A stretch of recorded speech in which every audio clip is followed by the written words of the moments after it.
Once they slide into that steel cage and the face shields come down, they become strangers. The motors explode.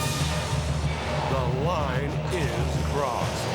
The brotherhood is forsaken. Indeed, at times it is shattered.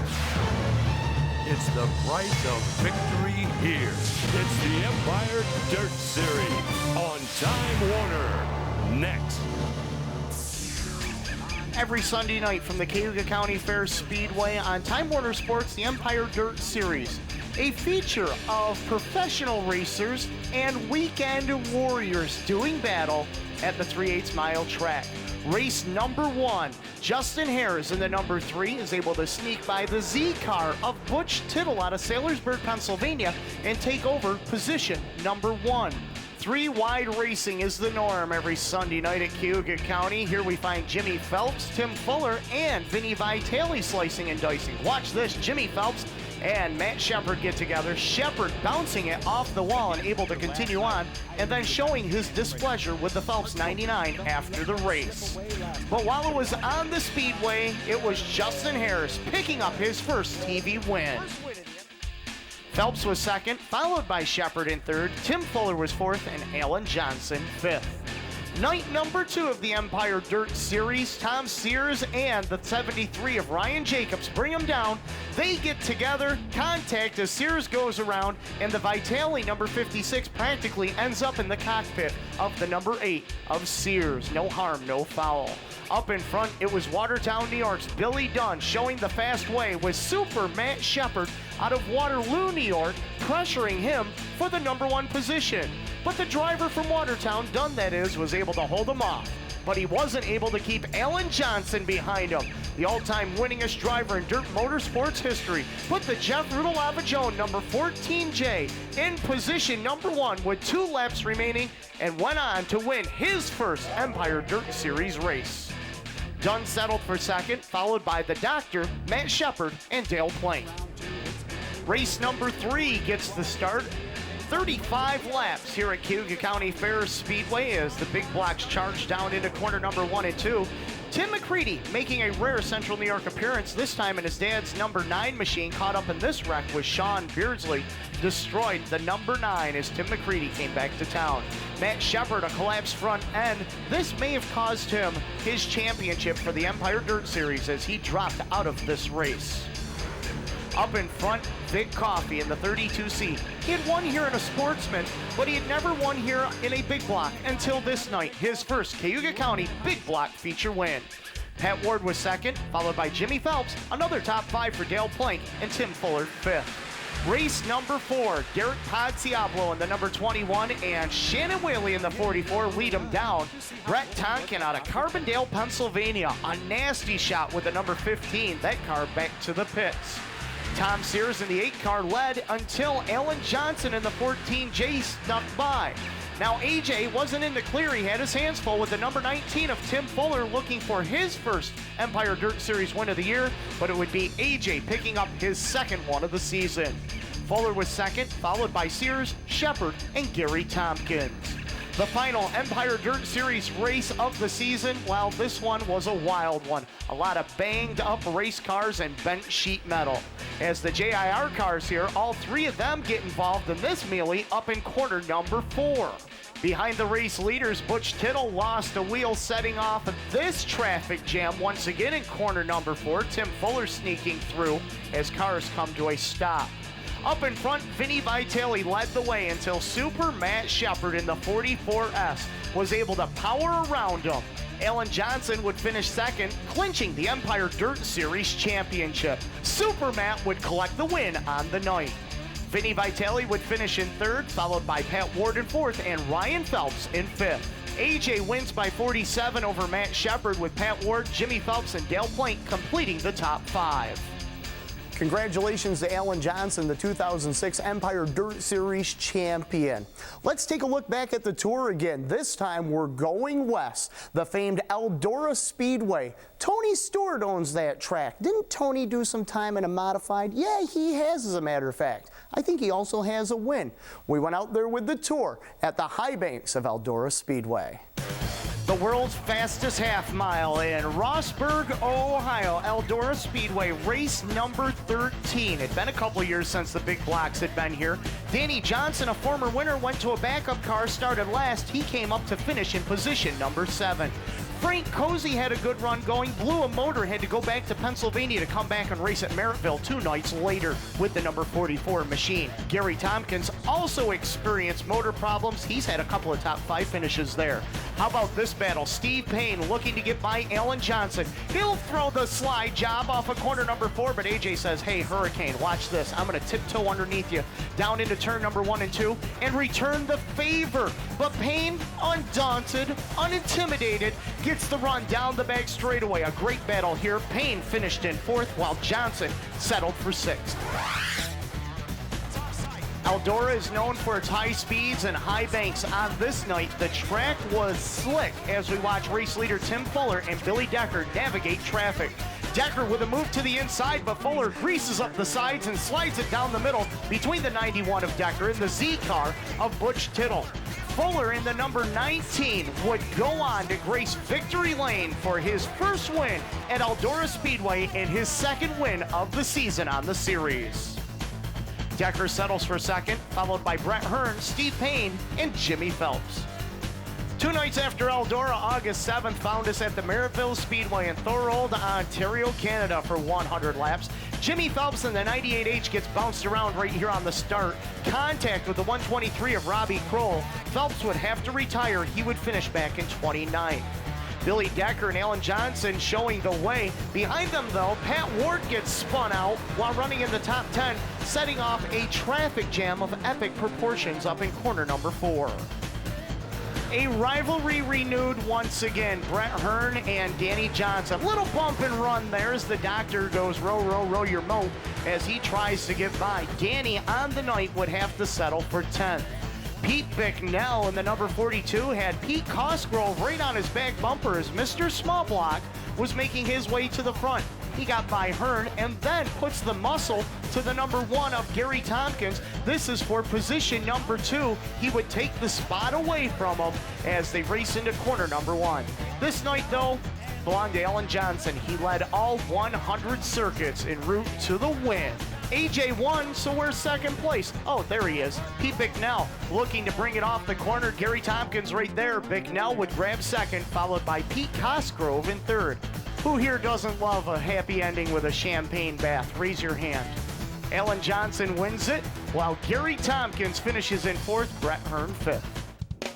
Ow! His hair was perfect. Canandaigua Speedway, Land of Legends. Let's crank it up tight and let it fly. Carnage on the racetrack. Well, it is a full moon. Jeff Brownell Jr. caught up. So is the 62 of Todd Burley, the 20 of Brett Hearn. Pat Ward gets turned and twisted. He collects up the 44S of Matt Shepard as everybody else looks to get by. A pair of 99s became a 198. That's Charlie Dunk and the 99 of Ryan Phelps.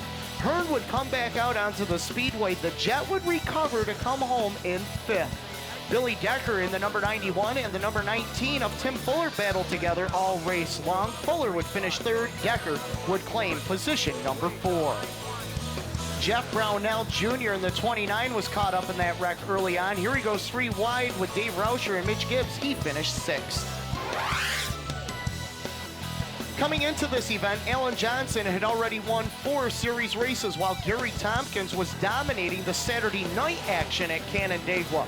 It only seemed fitting that they would do battle for the number 1 spot. Tompkins, using that knowledge to his advantage, takes over the lead, and then in traffic, splits Bobby Barron and Joe Isabel down the middle to give himself a little bit of a buffer between himself and Alan Johnson's 14J, who is in hot pursuit.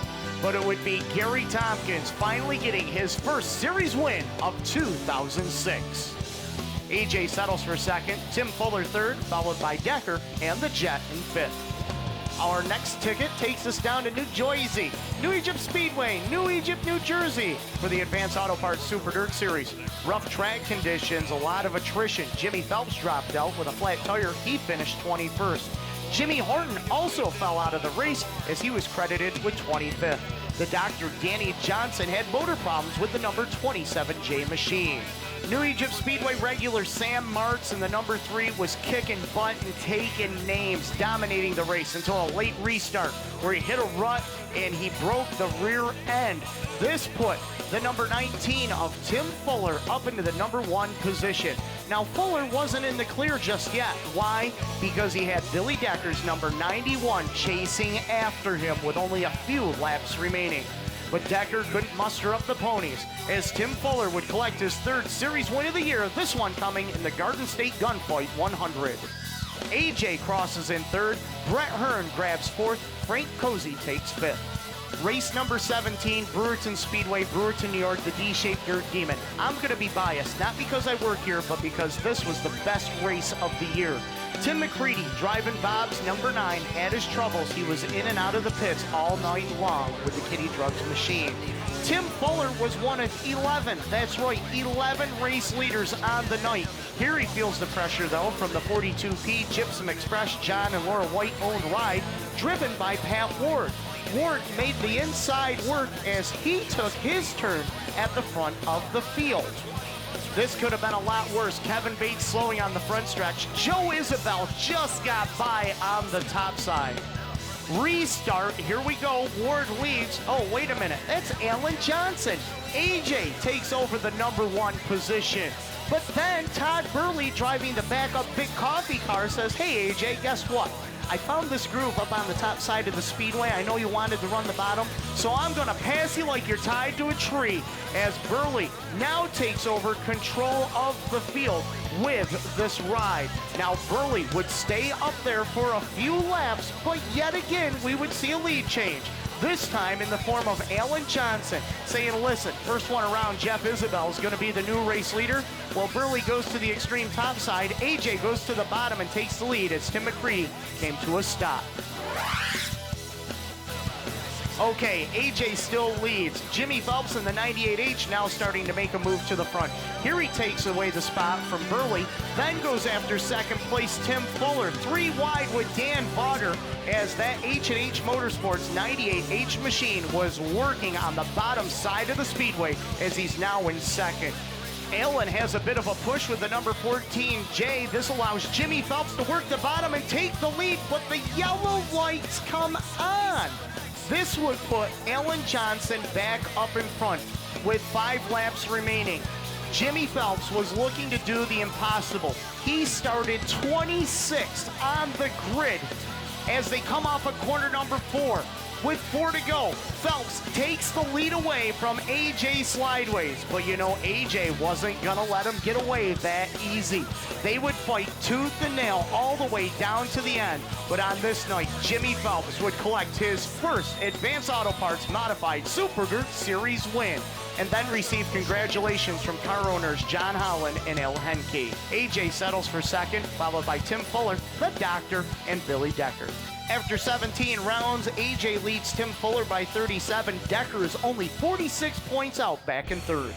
We return to the Cayuga County Fair Speedway in Weedsport, New York, this time on Labor Day weekend. A classic battle here between teammates Billy Decker and Pat Ward, and then throw in the mix the 7X of the Hurricane, Steve Payne. Heavy track conditions and a tacky track provided us with some great 3-wide racing action all over the speedway. Pat Ward had a left front flat. He would finish 13th. Tim Fuller would be in and out of the pits with a right rear flat tire. He finished 8th. Jimmy Phelps, fresh off his win at the Brewerton Speedway, barrel rolled this brand new 07 Troyer. He finished 25th. Up on top of the heap, the Johnson boys, the Doctor and AJ, rubbing rails as they chase after race leader Jeff Brownell Jr. in the number 29 machine. AJ would take the 2 spot away from brother Danny and then set sail after race leader Jeff Brownell Jr. Coming into this event, Allen had already won 4 series races, while Brownell was looking for his first ever series win. Now, Brownell ran a great race, but you know, when you look over and see Alan Johnson next to you, you gotta be thinking, man, I'm racing against one of the best in the business. It's gotta be an intimidating factor. On lap 45, Brownell made his one mistake. He jumped the cushion in turn number 1 and slaps the wall and rides the cushion, losing a bunch of spots on the speedway, but more importantly, allowing Alan Johnson to get by.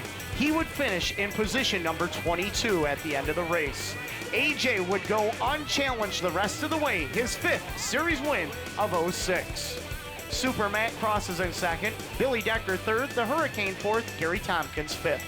The next night, Rolling Wheels Raceway played host to the Big Block Modifieds heat race action, and a scary moment for Jim Secor, who gets crossed up with the 734 and barrel rolls it down the front straightaway. Secor was uninjured, but the car was a complete write-off. Feature racing action. Race number 19 of the series. Justin Harris leads the way. Alan Johnson in the 14J, looking to take 2nd away from Billy Decker, does so, and then looks for the lead, but the caution comes out as Justin Harris holds him off, while Vic Coffey limps to the pits with a shredded right rear tire. On the ensuing restart, T-Bone chose the top side. Alan Johnson made him pay for it. On the bottom, AJ tiptoes underneath him and into the race lead. Billy Decker and T-Bone running for 2nd and 3rd, but here comes 12th place starting Tim Fuller. On the top side, looks over, says, "Toodaloo, boys. I'm gonna make the top side work," from 4th to 2nd at 1 heartfelt power pounds. Behind him, 19th place starter Gary Tompkins was working his way to the front.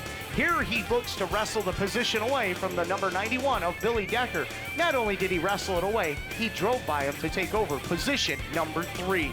In the end, though, it was 2 nights in a row, 2 wins for Alan Johnson, his 6th on the series. Fuller 2nd, followed by Tompkins, Decker, and Harris. Race 21, Canandaigua Speedway. Hey, there's Flavor Dave Barney up on the flag stand, showing him the white flag around.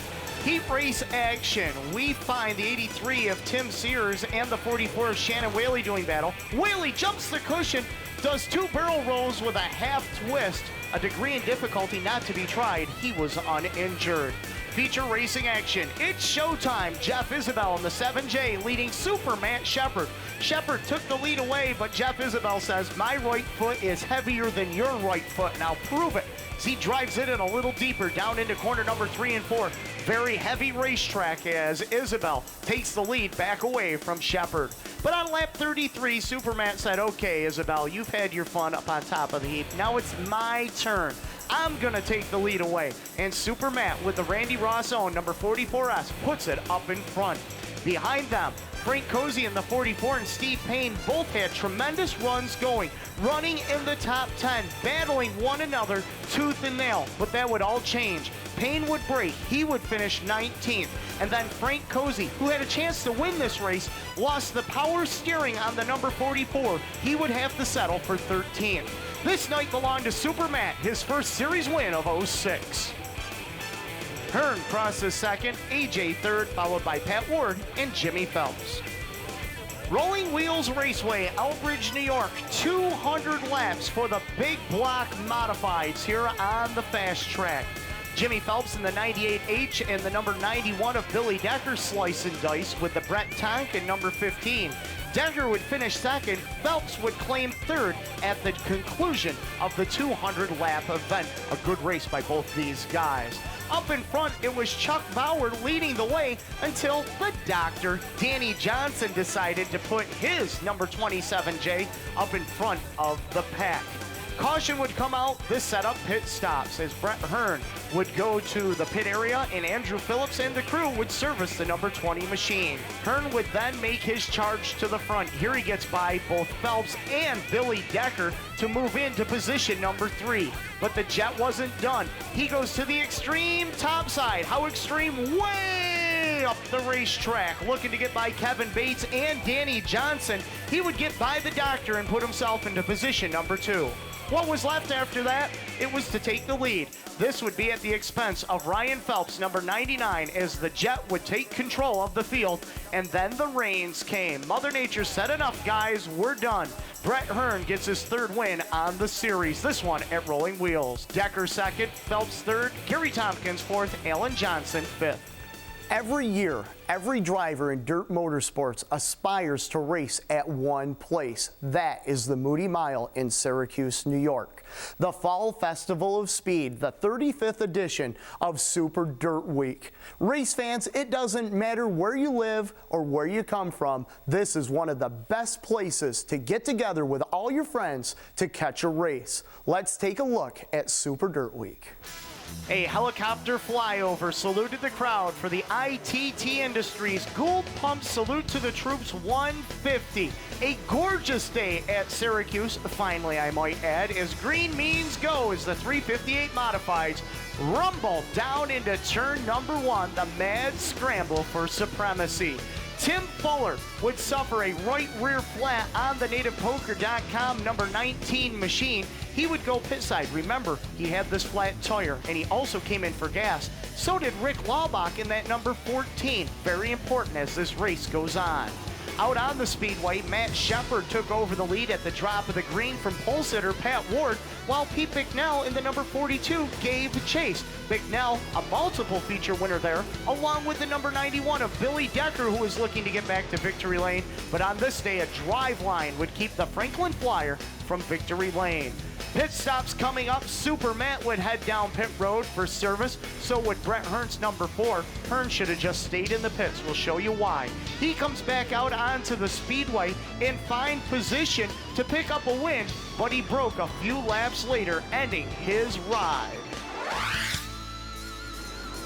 Rick Laubach in the 14 and Roy Tarbell in the 007 lead the way. They are the Rabbits, and here come the Hounds off of corner number 2.